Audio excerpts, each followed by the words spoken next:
This time in the Magick Kitchen Podcast, we're talking weather magic. I'm Leandra Witchwood. And I'm Elyse Wells. And welcome to the Magick Kitchen Podcast, where we talk about magic, kitchen witchcraft, herbs, and everything in between.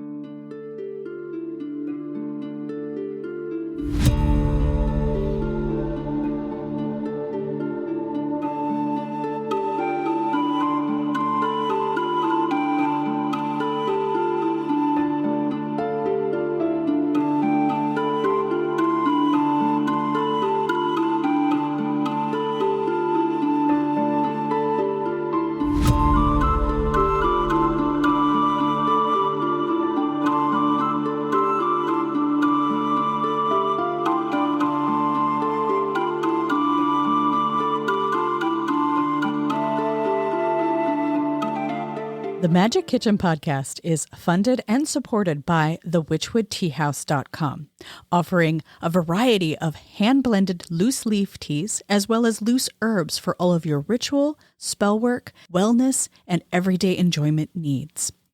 If you would like to support this podcast while sipping a great cup of tea, head over to thewitchwoodteahouse.com and find the magic that's in store for you. The biggest question I think people have about weather magic is, how do you think you, little human, little puny you, has a right to change the weather, has an ability to affect the weather? How dare you? That was my inner voice when I first started with witchcraft. Because actually... That was your inner mean girl. Yeah. Like when I first started with weather, because as a kid, as we go back to this, but it really is true. Like as a kid, we really trust ourselves so much more, and it's the world that makes us not trust ourselves. But I really had such a deep connection with land and weather as a kid that I would be able to just wish for more clouds and they'd come in, or wish for rain and it would fall. And I never really questioned it. I just thought that they understood what I wanted, and it wasn't a lot to ask. Like I was never like, oh, it's hot summer, I want it to be snowing. Like that's, I guess maybe the other question is people think that that's what we're saying. You know, you can't do that. No, that's not in the interest of the earth either. It's not in alignment with, you know, we'll talk about the ethics of weather magic too. Yes. But no, I mean, it was a day that was normal, and there were some clouds, and I just wanted a few more so that I wouldn't get sunburned, you know, playing kickball with my friends, like little things like that. That was where I was coming from with it. And it almost always worked. Yeah. And then I moved to the Middle East, and we got rain maybe 2 days a year, like in a 12-month calendar year. And I could not. That was where I learned that there must be more to it, because I could not just get any weather I wanted. But I would be able to pull in the clouds, or if rain was forecasted, and I did want it that day, I could make it happen a little bit. You know, it was small stuff that I wanted, but it still felt good to have that connection. And I think that's where weather magic is strongest, when it's done with the intent and the intention. Like I wanted to grow my relationship with the weather spirits. That's where I came from with it. And I think the important part of that you're not directly emphasizing, but emphasizing, is that it's not coming from a place of entitlement. It's not coming from a place of demand. I don't demand the weather do what I wish. So actually I can give you a really good example, because it just came this month when I was at the Fairy Festival, and it was forecasted to pour 100% all weekend. It was supposed to be muddy and gross, and we're right on a peninsula. Basically, we're on a point, a rocky point. It's literally the name of the the park, and so the wind can get really, really brutal because we're jetting out into the ocean a little bit. And so, looking at the weather forecast and knowing that this is like death for outdoor festivals, weather that's like that, I started the weather magic then. I started it like Wednesday before.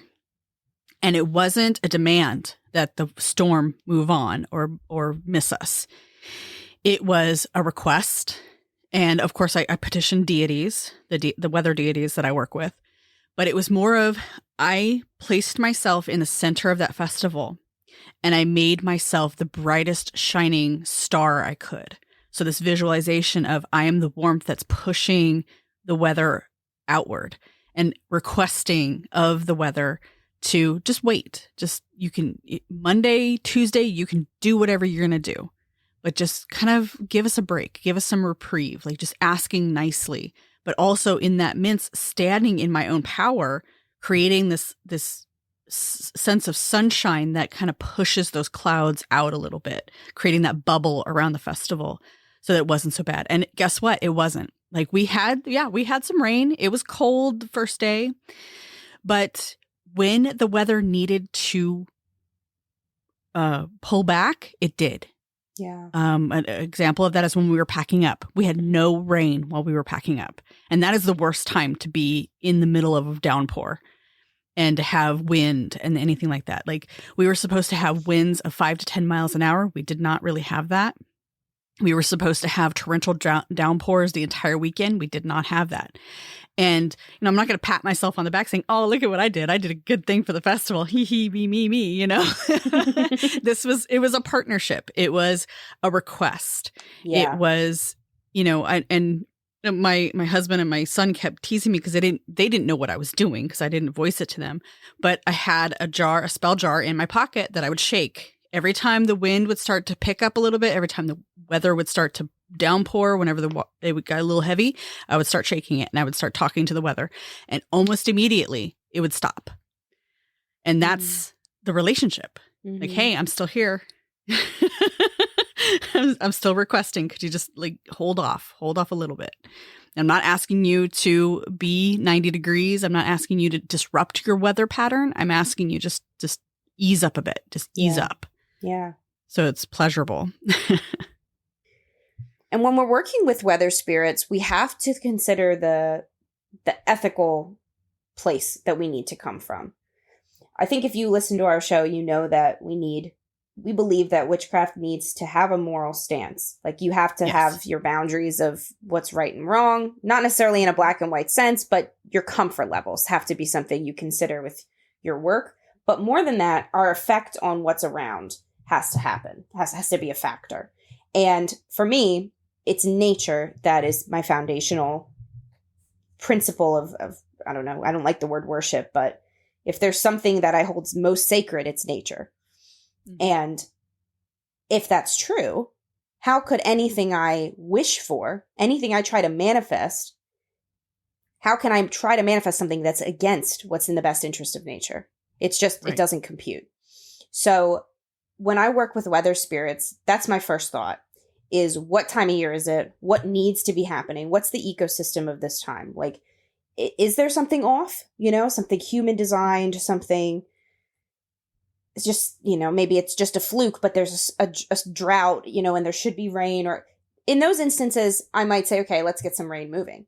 But if it is the height of summer in Greece, it is dry as a bone out there. It's horribly dry.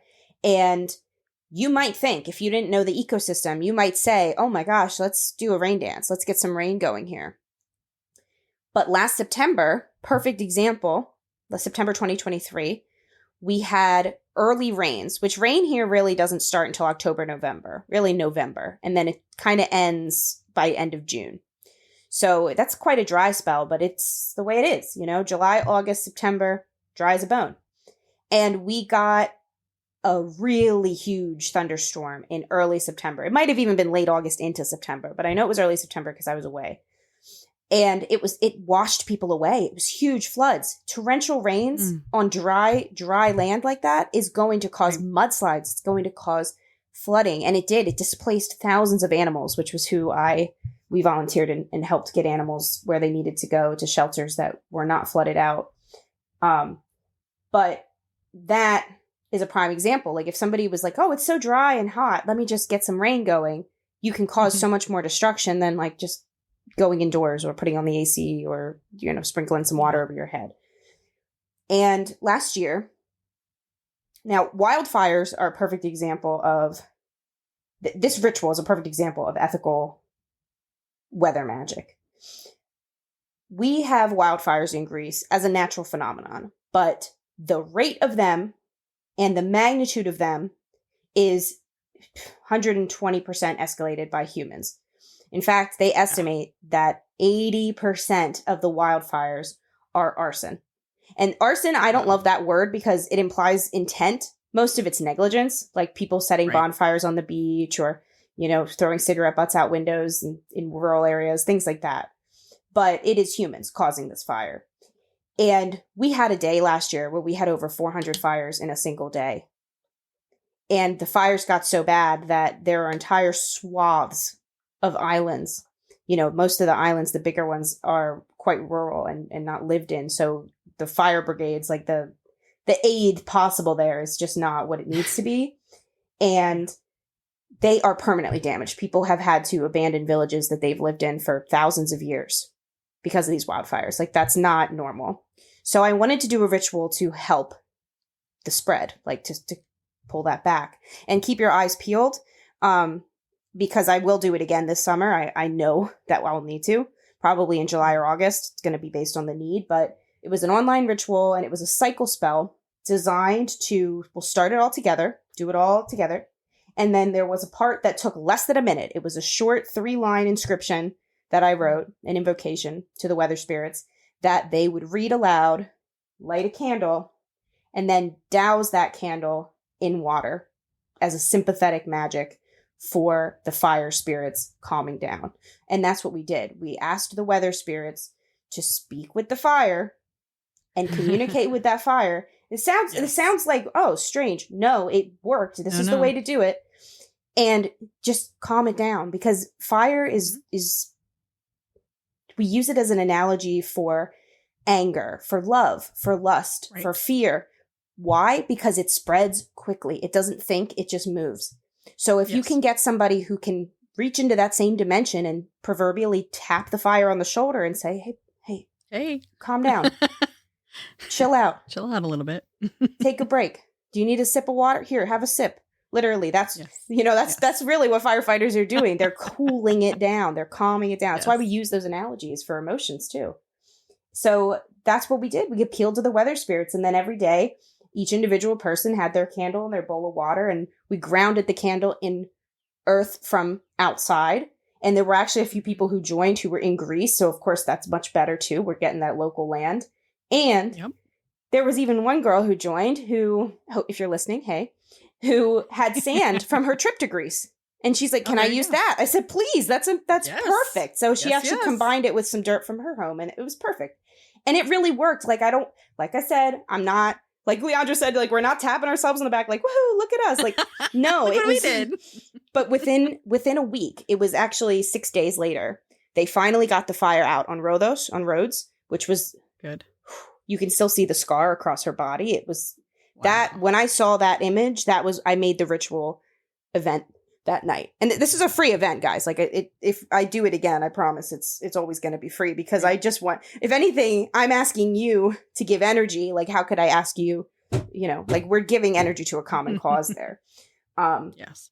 So all that to say, like, what did we do? We didn't ask for rain. We asked for the weather spirits to just have a chat with the fire spirits. Yes. And the weather spirits were at the core of that, because there is something to the transient nature of weather spirits that separates them from land spirits. Land spirits they are your greatest ally for protection, for your own goals, for your own grounding. Right. They're the best. They're great. But if you ask your land spirit in Michigan to help talk to the land spirits in Rhodes in Greece, that's not their specialty. Nothing against them. Nothing. It just isn't what they do. But weather spirits are transient. Weather spirits can be reached across the globe energetically and worked with and built relationships with. Even I've seen people do hurricane magic to deflect hurricanes from places that they're not living in. They're in New York, but New Orleans is getting the shit of it. So they do a ritual and it works. It works. Yeah. And in alignment with talking to the land spirits of where you are. So going back to what I did at the Fairy Festival this year, was as soon as I got there, I left an offering for the land spirits and asking for their help too. Yes. Yeah. Because I know that they have sway in that particular huge. area. Exactly. So I gave them an offering. It was just my hair. Because they have the same interests, it wasn't, really. Yes, they have the same interests too. Even in that instance. Yeah.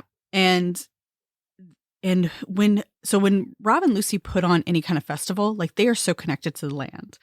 And they have this connection with land. So I used that connection that they established where they are and created my own in tandem with that. So that means I came in and said, hey, you remember me? I was here before, and this is my request. And in my request, I laid some of my hair down into the ground and asked for their help and cooperation. And like, again, it's not this demanding. I'm not entitled to it. It was a request. Like, hey, we're here to honor you and this land, this rocky point, with this festival, with this, to honor the season, and let's make it a great weekend. So can you help me? And it just adds that extra energy. And it's this humble existence. It's this humble interaction with land spirits, weather spirits, plant spirits even. So yeah. Yeah. I can't explain it any other way. It's humble. That's such a good word for it, because it's a recognition. You can't work with weather without recognizing it's probably the most powerful thing that the natural world has at its disposal. I mean, I remember the giddiness of a child, of an adult teacher, of a snow day. That pure, unadulterated. Now, I think today we have online school, and so that might not be the case anymore, and that's so depressing. But that feeling of like, wow, weather can let me go home. Like, yes, that was so powerful. It still is. It still blows my mind that weather can just halt humans' plans. Or whenever we lose power, I get giddy. My parents I do too. I love losing power because it gets so silent. And I actually, one day I would love to own my own home. You know, millennials out there, we know the dream, but maybe we'll see if it happens. But I would love to have my own house and actually be able to just switch off the electric. I would like to have a breaker for the refrigerator, and anything that needs to run all the time will just be on one breaker, and I can close that door, and then everything else I can just turn off electric and just exist, because there's several months a year where you don't need AC and you don't need heat, at least, you know, where I've lived in the US and in Greece. So if you can just, if you've ever been in the luxurious place of like a cabin, or like I grew up with the Amish, so when I'd have sleepovers at certain friends' houses and things, like I slept so much better without all the technology drone and I digress, but that really helps you get in touch with weather spirits, honestly, and land spirits is just getting rid of the distraction.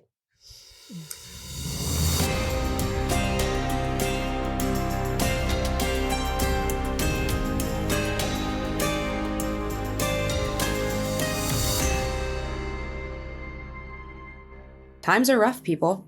That's why I decided to give away my energy protection field guide. This is a full color workbook you can print out and use, filled with tips, sigils, including my personal one, and rituals you can do to engage in energy shielding simply and effectively. It's not optional. It's more important than ever. And I really want that to feel accessible for everyone. So take a look at the description and click the link, and it is yours. Along that line of the power going out and what that means for a lot of humans. So I was in the doctor's office with my son a couple of weeks ago, and the power went out. We're all in this, you know, medical facility. It was actually a counselor's office. So you would think those would be the most even keel, level-headed people, right? Yeah. This is a demonstration of how much power weather and the effects of weather has on humans. Because it was thundering, it was lightning outside, so weather was happening, and the power went out. Everybody started to instantly panic. And people were walking around the halls. What's going on? What's going on? What's going on? Now, they had generators that popped on that, you know, there was still light. It wasn't completely dark. It was middle of the day. So there was still sun coming or light coming through the windows. But there was instant panic.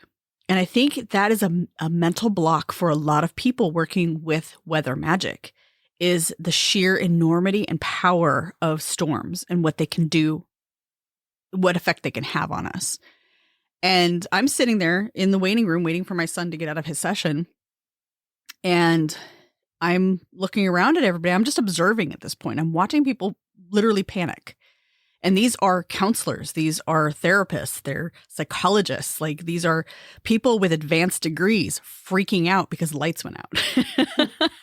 And I'm just sitting there watching. I'm like, that's an interesting observation of how weather has such a profound effect on us. Yeah. That a minor inconvenience caused by weather can send us into a panic. Yeah. And one of the counselors like came up to me as I was sitting there, and I'm just looking around, and she's like, "Are you okay?" I'm like, "Yeah, I'm fine. Like, this is no big deal." Yeah. And she's like, "Oh, you've got a great attitude." I'm like, I'm not in immediate danger. None of us are. We're in a building. There's no windows are being blown out or broken. It's not hurricane conditions.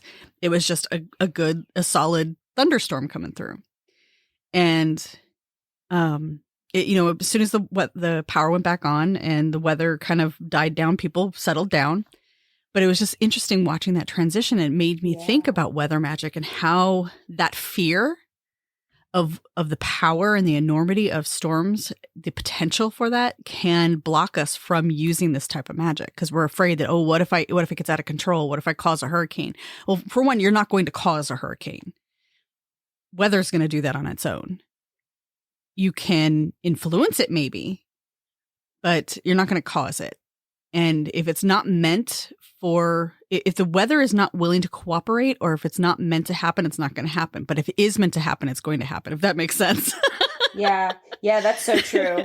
Well, and it's interesting too. I think it's a good analogy maybe analogy is not the word. It's a good example of how if people are led by their ego, they're going to find meaning in the material more than the spiritual or even just the emotional. Right. So for people in the medical field, I think it's probably, I don't want to paint people with such a broad brush, but in my experience, they're very hung up on the here and now. And understandably, I mean, that's their calling in this life, at least, if not others, is to work with the physical in such powerful ways that they create medicines that can remove pain, that can remove disease. Like, that is some serious earth magic in itself, but it's grounded, it's not ethereal in a sense. It's very physical. And they also are very tied up in like the job and the time spent in that office. And I can see where they would probably be some of the people with the least, with the most ego, in the sense that they're being driven by the material. And so they're not connected to the spiritual in the same way. And therefore, of course, they would freak out. Like their material world is powered by electric. Electric is their energy. Yeah. Our energy is the spiritual. Theirs is electricity. It's one of the elements that helps them stay balanced and centered. Yes, exactly. Which makes absolute sense. Yes. Yeah. Whereas for us, I mean, it's so funny because like my parents always get really upset with me when I would say that as a kid. Like I was like, "Yay, the power is out." They'd be like, "How can you say that? We didn't even know the storm was coming. We didn't fill the bathtubs." And like, to be fair, we were like some of the only places with electricity in Amish country. So we would be the last to be serviced. And like, we literally would go sometimes upwards of a week without power. But it just didn't bug me. Like, I don't know. No. It still doesn't. Like, we lose power here in Greece, never for more than like an hour at a time, but we do lose it pretty often because the systems here are just really old. And it's like literally not weather related. It just happens. And, people really complain about it. Like when people hear I live where I live, they're like, "Oh my gosh, the power outages." And I'm like, it goes out for about an hour twice a month. Like, what are you talking about? It's not like, I mean, in Egypt, they literally have power outages in Cairo. Maybe they don't do this anymore, but when I visited in 2009, our family in Cairo were like, "Oh, you have to shower now. We only get water for 2 hours." And I'm like, excuse me? Like, that's a scarcity problem. But otherwise, most people listening are probably not in that situation. And a couple hours without electricity actually will do you good, I think. Yeah, I think it does. Yeah. And think about the resonant frequencies that come off of electric items, Mhm. computers, televisions, even when they're even turned off, they still have this magnetic frequency that comes off of them. Yeah. Refrigerators, all of these electronic devices, even the devices we're using right now to record this, like we're being bombarded by invisible waves. Yeah. And once that's gone, like I wonder if sometimes we become so adapted to it when that's gone, that's the panic. Like, oh, Yeah. the it sets some familiarity people is off. gone. Yeah. Which for you and I, like, we're like, oh, relief. Like, that feels good. If I Yeah. can think, I can, yeah. And maybe a lot of sensitive people are that way and they've never connected that dot. Like, Mhm. oh, maybe I do need to go on that electronic detox. Yeah.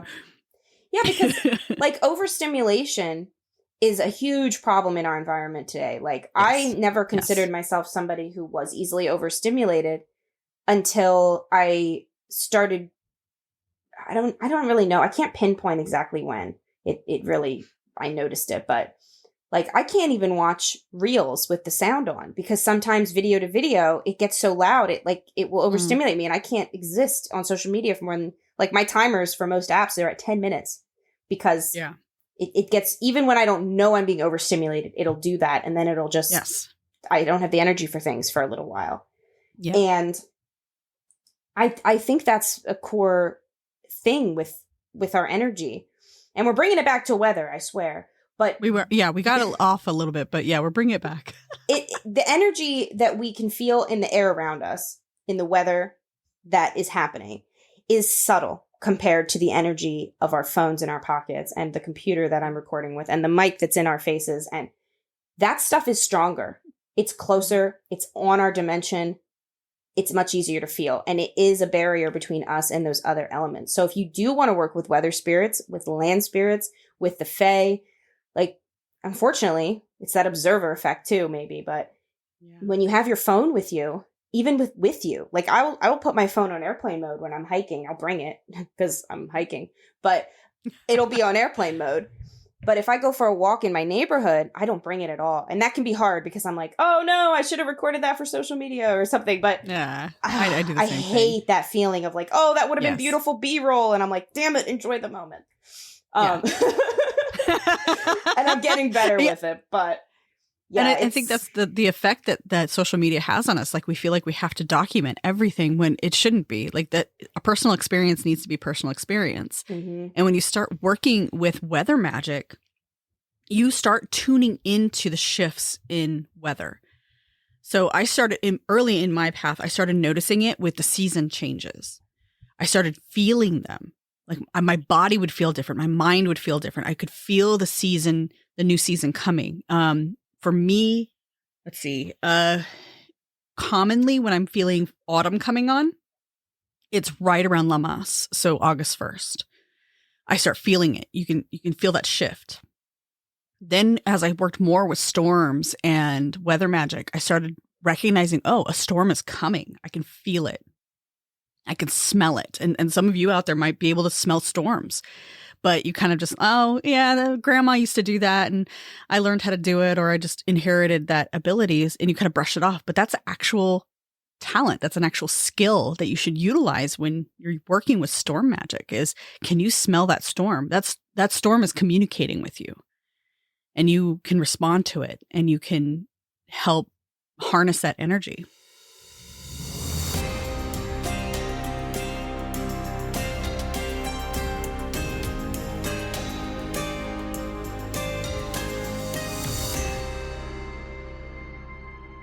Hey, it's Leandra, and I'm here to invite you to join me in the Rebel Mystic Coven. In this coven, we meet twice a month and learn witchcraft. Everything from protection magic, candle magic, all the way up to working with plant spirits, working with animal spirits. And when you join at the Tier 3 level, you get full access to the Rebel Mystic Academy, all the lessons, and a free monthly reading with me. So I hope you'll join me.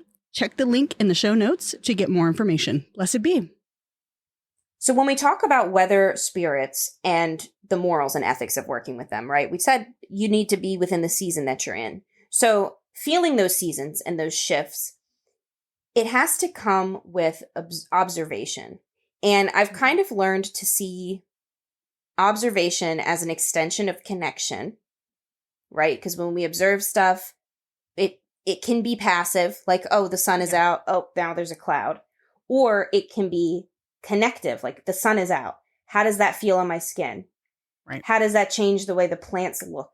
How does that change the way maybe things even smell different when there's been a lot of sun? I noticed that in Greece, like the Mediterranean room at a conservatory will often have the same smell as Greece. And I think it's not just the plants themselves, but it's also like the sun and the extra lamps they put in there. And like the sun, the vitamin D, maybe, I don't know. There must be some science behind this, but there's something that I've noticed with high sun days versus low sun days where Greece will have a different smell. I never noticed this in Pennsylvania as much. I guess in Pennsylvania, if it's rainy, if it's cloudy, it's often rainy. So maybe it's the rain I'm smelling and it is different. But anyway, in Greece, the sun is super intense. So I feel like I just notice it more. So it's that sensory experience. And that's a good way to get in tune with the weather spirits is every day. And even if you're like, oh, the weather hardly changes where I live. It does a little bit. Like Greeks will say that about Greece, but even in a day, we can go through 3 seasons of weather. Oh, so taking that 6 senses of the weather approach, like going outside alone, tech-free, taking a few deep breaths with your eyes open, and looking around and taking in what are some things you're seeing? What are some things you're smelling? What are some things you can feel? Reach down, touch some plants, touch a rock, touch some grass, and moving through the elements that way, maybe not tasting anything, but I do like to actually open my mouth and breathe that way and really taste the air because that's something, like, especially as winter's coming on. Like, I love that taste and smell of snow that starts to come into the air in Pennsylvania, not in Greece. And then with that, the 6th sense, you do the 5. I always say start there. Start with the tactile and then what do you feel sensorily? Like, is your third eye opening to anything going on? And that's when a land spirit might appear for you. Like, I'm less of a visual connecting person to land spirits, but there have been times where I've sort of seen something dart behind a tree and then I follow it and then I see something dart behind another tree. Like, that's how they've appeared for me visually. And weather spirits have never appeared for me visually, but they do appear in ways that will affect you physically. So like if you're calling in, it's wind for me. If you're calling in the weather spirits, the wind will change in some way. Sometimes it's dramatic, like a cloud comes in and it gets real stormy and the temperature drops, and that's some crazy stuff. Be prepared for it because it might happen. It does happen. But other times it's subtle. It's like a caress. Like, it sounds so dramatic, but it is like the wind just comes against your cheek and you're like, oh, hi. Oh, there it is. Yeah. I didn't know you were home. I was just knocking and I was hoping you'd answer. Like, that's kind of how it feels for me. I get shy around them sometimes. Like, it's so special to be in that space with them and to be accepted and be acknowledged by these are eternal beings. Like, they're so much bigger than us. And they're like, oh, hey, what's up? Like, they're too cool for us, but they still say hi. It's just really special. Yes, they do. They do. We used to do a activity when we would bring on new Coven members. And I think I'm going to introduce this because we're working with Storm Magic and Coven in the Rebel Mystic community. So we're going to do this activity. It is called Touch the Earth. And I know there's been different variations of it, but when we would do this in the Coven, it was an introduction to working with weather and storm entities. So it was a process of finding a windy place and sitting in that windy place and just meditating there, allowing yourself to go blank. I mean, sort of. I mean, I'm not talking Buddhist meditation, but sitting in a windy place and feeling how the wind feels on your skin. Feel it play with your hair. Feel it, open your mouth. How does it taste? How does it smell? And then moving on to earth, like laying in a place that had sand or dirt, and then moving on to water and putting your body in water. And again, with fire, we wouldn't touch it, of course. Use common sense. We're not touching the fire. But getting in connection with all these elements helps you get in connection with weather spirits and weather deities and weather patterns and how they feel and how your senses pick them up. So that's a really cool activity. If maybe it'll be another thing that I give you guys as another gift. I love giving gifts. So I'll come up with the activity and I'll give it to you guys and I'll create a link for it, because this was how I learned how to work with weather spirits, is immersing myself in the elements first and learning how to sense them, how they work with my unique physiology, how they work with my unique psychic abilities, because not all of us sense things the same way. Like Elyse, you said that you see dark figures when you see a nature spirit. I see the plant with the nature spirit attached. So it's like in my mind's eye, but also visually. And sometimes I will see dark spirits, but sometimes it's more of a sensation. So depending on your unique abilities is how these spirits are going to communicate with you, and learning how that happens, how that plays out for you individually on your unique path is how you learn to work with these energies. Yeah. Yeah. And it's funny because as we're talking about this, I'm realizing that weather magic is a physical magic. It's body. You have to feel physically the energy of your surroundings in order to do weather magic. Now, I guess you could do it indoors, but I just don't think it would work. I mean, you can feed a spell, you begin indoors, but to do the whole, like, to not, you have to contact them and guess where they are. So it's interesting because it's, I don't say that from an ableist perspective. You don't have to use your body to do crazy contortions or run around, or it's not that at all.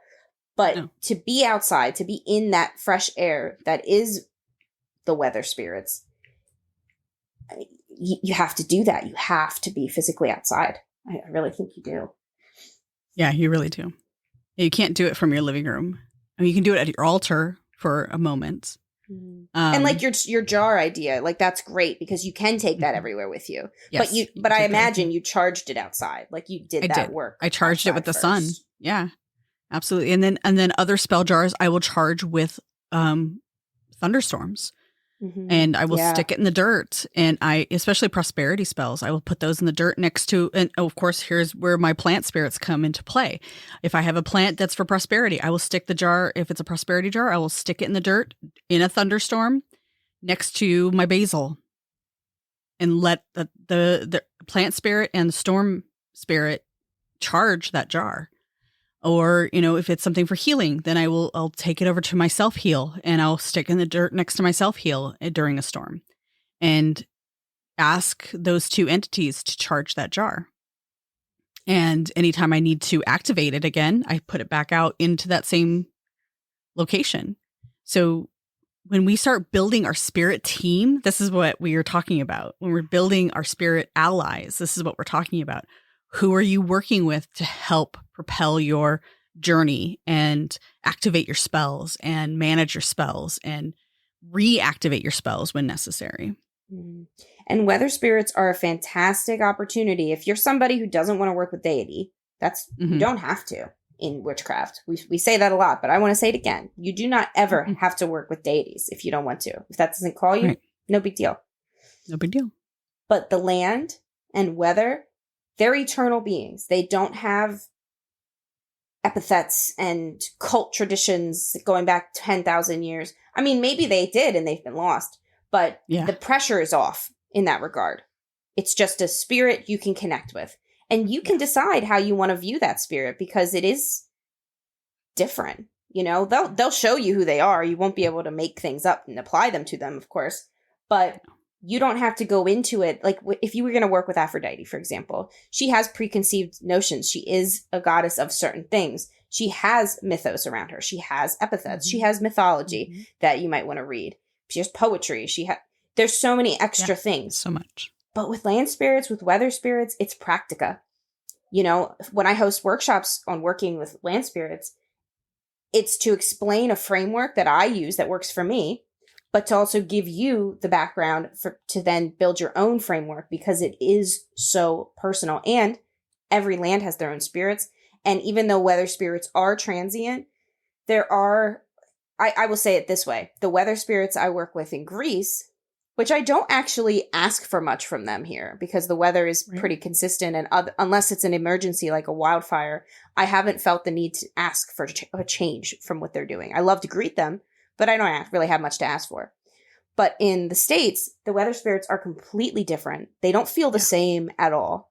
Like, I don't think that there's a storm that comes through to the Mediterranean from North America. So it makes sense then that they wouldn't feel the same at all. But there are times in certain countries, like in the UK, I do feel the same spirits that I've felt in Pennsylvania before. I think that's why both of those countries still hold such a big part of my heart, is because they're similar but different, and so different, both of them, from the Mediterranean. Yeah. And science is now showing how connected weather is to the global ecology. I'm going to butcher this because it's been a long time since I read the book, but sandstorms from the Sahara feed forests halfway across the world.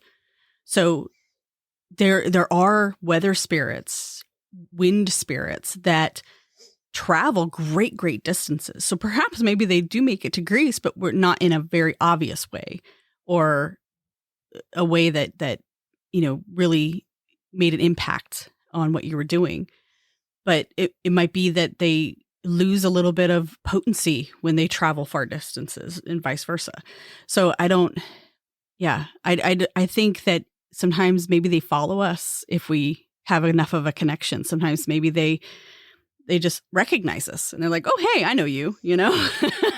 It is a coming home. Like sometimes, actually, I think I said this when I was in the States last, like, I went home for my land spirits and for autumn. Like, I needed autumn. Like, there's nothing like it. And you said the smell of decay. You needed that. Yes, the smell of decay. I love that smell. Like, I was watching a show. It wasn't even anything I was like watching. My brother was watching it, and it was set in autumn.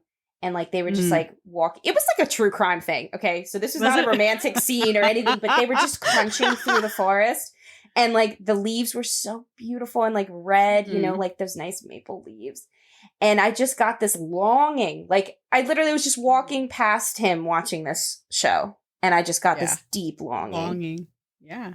Yeah. Like, and I really think that's how they connect with us. They communicate with us. So for me, that you need that smell of decay. I need that smell of earth and water. So that musky smell that you get from ponds. Yeah. So springtime is when I smell it the most, because we do have a lot of like streams and ponds where I live in my neighborhood. So I'll just go outside and I'll just breathe it in. But that smell of like moss and algae and water meeting earth, that smell to me, that's what brings me home. That's what brings me into connection.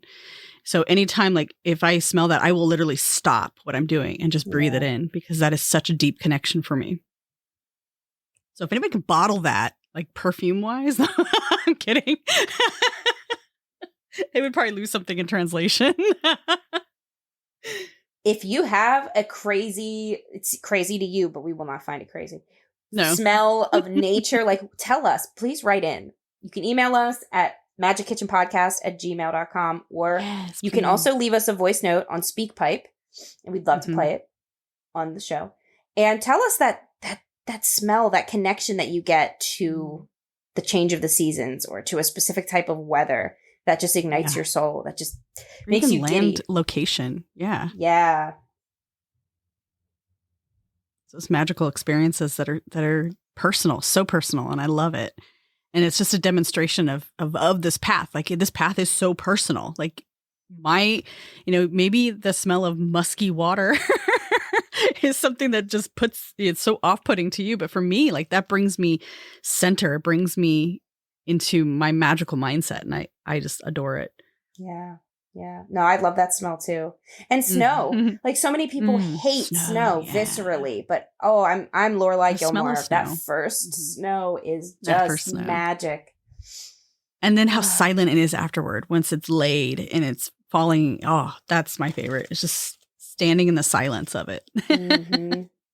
Weather magic is just honestly an opportunity to connect with something so surrounding us, but that we've been drawn out so far apart from, and to give thanks.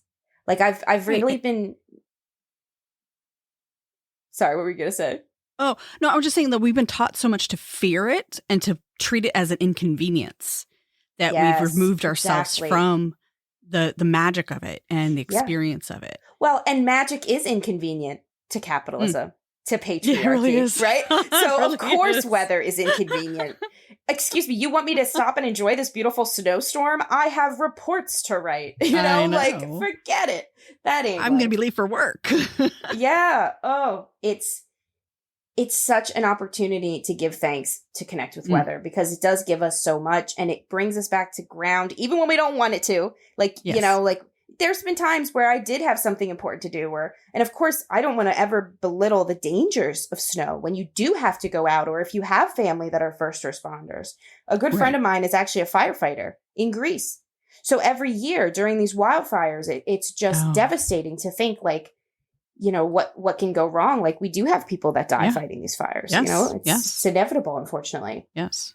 And, we had a cousin who was an EMT. So I do remember at family gatherings, like, he has to just get up and go. My brother was an EMT as well for a year or so. It's not to belittle that reality of the danger of weather, but if we can connect to it, I think sometimes in Western culture, like I went to this hypogeum in Malta, which I talk about it all the time, but I'll just give you a quick recap. But it's underground and it's where the dead were buried. So that going in. If you buy the ticket, you know that it is a cemetery, essentially. And yet, the whole time you're in there, and they do a great job. The tour is really cool. It's the audio that you walk around with your own little headphone in has like the sounds of the tools being used, so you could picture what it was. Like, it's cool. They do a good job, but they kept saying things like, if you're uncomfortable with death, please put your earbud out for the next 2 minutes, things like that. And I'm like, they came to an ancient cemetery and you're worried about, it just was such a good example to me of the world we live in, that we're constantly removing ourselves from death, and it's permitted. You're permitted to separate yourself from death. And when you separate yourself from death, you separate yourself from nature.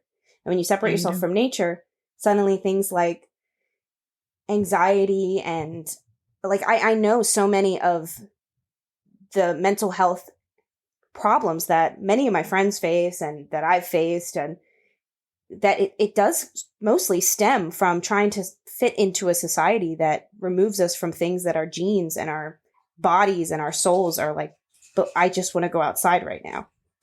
Right. And of course, again, not to belittle mental health either. No, it's definitely but a lot of it is concern, denying. It's that denial, that denying us our rights as humans to grieve, to feel fear, to feel anxiety. We're taught to stifle it, to stuff it. And what does it do? You keep stuffing a pipe, it's going to burst, right? Yeah. Yeah. And when we deny death, we deny nature. Life. Yeah. That's life. Death is life. Yeah. And weather is an extension of that. And it is a threat. And it does entail, that something is more powerful than America's GDP. So, so that's a threat, and it all kind of wraps itself back up. And I didn't know this Weather at Magic episode was going to get this deep, but it has. But this is the great thing I love about our conversations. Because we can get really, we go into all layers of the topic. And this is what I love about talking to you every week. I know. Like I just wrote an article actually that hopefully by the time this episode's out will exist somewhere. Because I pitched it to a few magazines I write for, but just sort of connecting that death is the exchange right? Like we lost one of our colony cats, Mangus. And he was not just a colony cat. He was kind of the patriarch of our colony of Greek cats. And he had a big presence, and he was the big protector of everybody, cats and humans. And we found out that he actually, it seems likely that it was a snake that bit him, and he died that way, which blessedly is a quick death. But it's interesting because, yes, Greece has a lot of venomous snakes, and we have a lot of open fields around here, and, you know, it can happen. But snakes are not aggressors. They don't go hunting for cats, you know? Right. So what happened, we know, it makes sense. We can piece it together, is he wandered into the snake's territory, and the snake didn't say, oh, I know Elyse loves this cat, let me get him. Right. The snake was just doing his nature thing. Like, that's just what snakes do. They protect their territory with what they have, which is their fangs. And Mangus, being his protector self, was probably thinking, well, I got to get rid of this snake because it's in our territory. Right. And coming to peace with that and acknowledging that there's no other way he would have wanted to live or die. Right. And there was no other way for that snake to be in that moment either. It's the same with weather. It's the same. Weather is a way to understand so much about the way things flow. And there's no coincidence that almost every culture's gods have a weather connection of some sort. Right. You know, Thor is a thunder god, but also who warriors call on. Like, weather is that thunder, is that warfare, is that thunder, is that, like, it goes into each other that way. And it does too with just the nature of things. And when we can come to peace with weather, we can come to peace with so many things in our own lives. Yeah, we really can.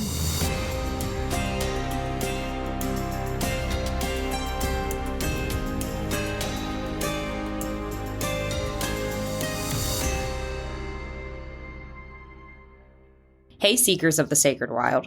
If you love what I explore, how to connect to sacred places, land spirits, and ways to practice earth-based magic, then you will love my book, Sacred Wild, An Invitation to Connect with Spirits of the Land. This book is the heart of everything I share in my work, guiding you to build real, rooted relationships with the land where you live. Pre-orders are everything. They help books become bestsellers and reach more magical folks like you. Go to seekingnumina.com/preorder and you will get special bonus content for pre-ordering as well. That is seekingnumina.com/preorder. Thank you for walking this sacred path with me. So as we talk about storm magic, weather magic, I want to remind everybody to please use common sense and don't put yourself into danger when it comes to storms. You know, if you see a hurricane coming, lightning storm, high winds, anything life-threatening or potentially life-threatening, you know, don't put yourself into harm's way. It's not smart for us to tempt the power of nature, but when we want to utilize it, plan a little bit. So if you are going to use, say, the power of a thunderstorm, a lightning storm, you know, prepare yourself a little bit ahead of time, check the weather and see what's coming. And if you're going to charge a spell bottle, make sure that you are putting it out before the storm hits your area and then retrieve it after the storm has safely passed. Any kind of powerful storms, just keep yourself safe, please. Be safe out there, witches. Yes. Merry meet, merry part, and merry meet again. Thank you for joining us on the Magick Kitchen Podcast. Please visit my website, leandrawitchwood.com, for news, information, and more episodes. I'm Elyse Wells, and I can be found at Seeking Numina on YouTube, Instagram, and Facebook, and seekingnumina.com. That's Seeking, Numina.